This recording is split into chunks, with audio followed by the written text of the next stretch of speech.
राम राम किसान भाइयों, आओ हम सब मिलकर सम्मान करें और किसानों को भी सलाम करें। हमारा टैगलाइन है किसान हीरो। यूट्यूब चैनल में आपका स्वागत है, तहे दिल से स्वागत है। अगर चैनल में आप पहली बार हैं तो चैनल को सब्सक्राइब जरूर करें।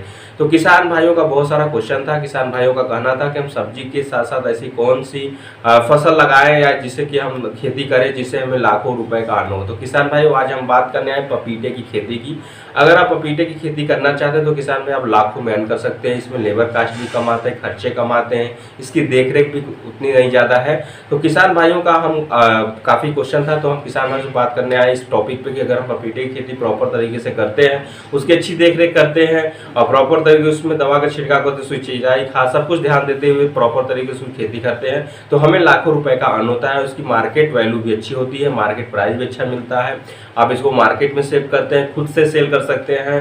कुछ आपके जो किसान भाई हैं जो उनके खेत में आके व्यापारी खुद ले जाते हैं। तो बहुत सारे ऐसे आज क्वेश्चनों का बात होगी किसान भाइयों के सामने। तो किसान भाई सबसे बात होती है कि अगर हम पपीते की खेती करना चाहते हैं तो पपीते सबसे पहले होती है खेत की तैयारी।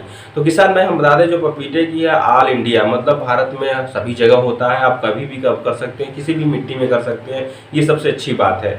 आप अम्लीय क्षारीय दोनों मिट्टी में कर सकते हैं। साथ साथ मिट्टी कोई भी बलुई दोमट मिट्टी हो, काली मिट्टी हो और क्या कहते हैं कि दोमट मिट्टी हो, कोई भी मिट्टी हो, तराई मिट्टी हो, कोई भी मिट्टी हो, आप हर मिट्टी में आप पपीते की खेती कर सकते हैं किसान भाइयों। तो बात आती है कि हम पपीते की खेती के लिए सबसे पहले होता है कि हमारा खेत का चयन और हम किस खेत में करें। और सबसे बात है कि अगर हम खेत में लगाना चाह रहे हैं तो हमें किन किन बातों का ध्यान रखना चाहिए। तो हम किसान भाई बता दें, अगर आप जब भी लगाएं ऐसी खेत में लगाएं जहां पानी का जल निकासी अच्छी हो, जल सुविधा सिंचाई के लिए अच्छी हो और दूसरी बात हो कि अगर बरसात का पानी उस खेत में रुके ना, ये सबसे बड़ी बात है। और किसान में हम बता दें इस किसान में बहुत सारे ऐसे जो लगाने की विधि आपको बताएंगे और साथ साथ किस महीने में लगाएं इसकी भी बातें होंगी किसान भाइयों।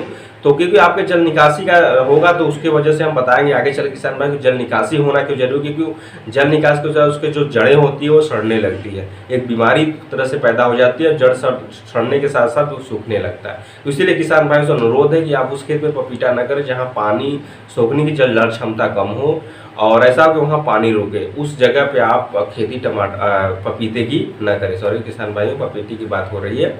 तो उसके बाद हम बात कर रहे हैं मिट्टी की, हो गई हमारी, खेत का चयन हो गया।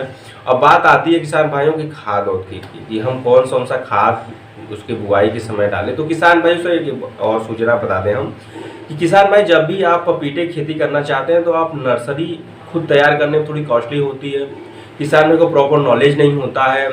तो आप करें जो पहले से किसान भाई पपीते की खेती कर रहे हैं आप उनसे संपर्क कर सकते हैं, या तो फिर जो आपके आसपास में जो नर्सरी है आप वहाँ भी संपर्क कर सकते हैं कि हमें पपीते की अच्छी किस्म के बीज चाहिए। किसान भाई हम आपको बता दें अगर 20 किस्म के बीज की बात हुई तो हम बता दें बहुत है। एक है ताइवान करके 786, एक रेड लेडी 786, दो ऐसी वैरायटी है। बीएनआर की भी बहुत सारी वैरायटी अब तो मार्केट में अवेलेबल हो गई है पपीते की।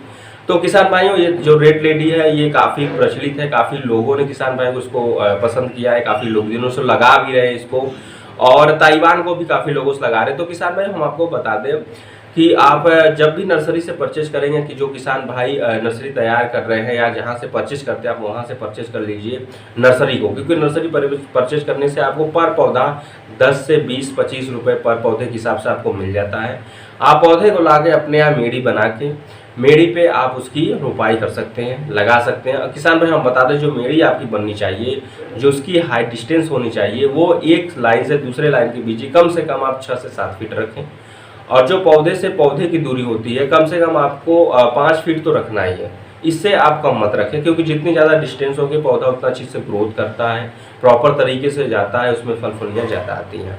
तो किसान भाइयों ये तो हो गया आपका कि आप नर्सरी लें, उसके बाद सिंचाई करें, उसके बाद आप प्रॉपर तरीके। अब बात आती है कि हम उसकी जब रोपाई कर रहे हो तो कौन कौन सी खाद हम उसमें मिक्स करें। तो किसान भाई बता दें जब आप उसकी जुताई करा रहे होते हैं खेत की तो आप गोबर की खाद ज़्यादा से ज़्यादा, कंपोस्ट खाद, क्योंकि बहुत सारे किसान भाइयों से हमारी बात हुई तो किसान भाई बता रहे थे कि कोशिश करिए आप जब भी पपीते की खेती कर रहे हैं तो आप उस समय कंपोस्ट खाद और देसी खाद को ज़्यादा से ज़्यादा प्रेफरेंस दें, क्योंकि आपकी जो उर्वरा शक्ति है वो बराबर पौधों को मिलती रहेगी और पौधा तेजी से विकास करा जाता है। और साथ में जब पौधा आपका लगाया जाता है, रोपाई की जाती है खेत में, उसके साथ NPK 90-90-90 और उसके साथ साथ आप यूरिया, डाई, सिंगल सुपर फास्फेट सारा मिक्स करके आप पौधों को देते रहें। उसके जड़ के पास देने से क्या होता है कि धीरे धीरे उसकी ग्रोथ तेजी से बढ़ती चली जाती है।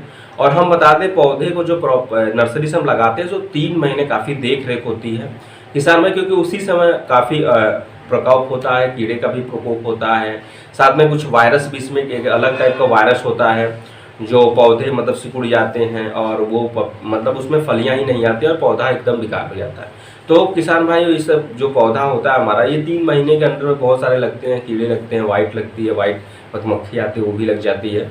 तो आप हमेशा उसके कीटनाशक का दवा का हमेशा छिड़काव करें, प्रॉपर तरीके से उसकी देख रेख करें और उसमें सिंचाई हमेशा करते रहें। काफ़ी सिंचाई भाइयों ने बताया कि हाँ हमने लगाया है और काफ़ी हमारी सिंचाई किसान भाई से बात भी हुई है, तो उसने बताया कि आप प्रॉपर तरीके से 3 महीने की होती है।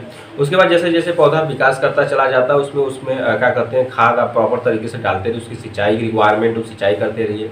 अगर ड्रिप विधि आप यूज कर रहे हैं किसान में तो ड्रिप विधि यूज करिए, अदरवाइज आप उसकी नाली से भी सिंचाई कर सकते हैं, लेकिन ध्यान रहे बहुत ज़्यादा सिंचाई की रिक्वायरमेंट नहीं होती, आप अपने खेत के हिसाब से उसकी सिंचाई कर सकते हैं।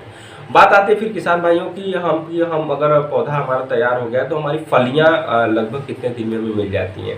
काफ़ी किसान भाइयों का तो कम से कम आपको 8 महीने लगते हैं। जब हम नर्सरी से पौधे को बुआई करते हैं, लगाते हैं, रोपाई करते हैं, उसके बाद से हमें 8 महीने का समय लगता है पौधे को विकास होने में, उसमें फलियां आने के और पकने में।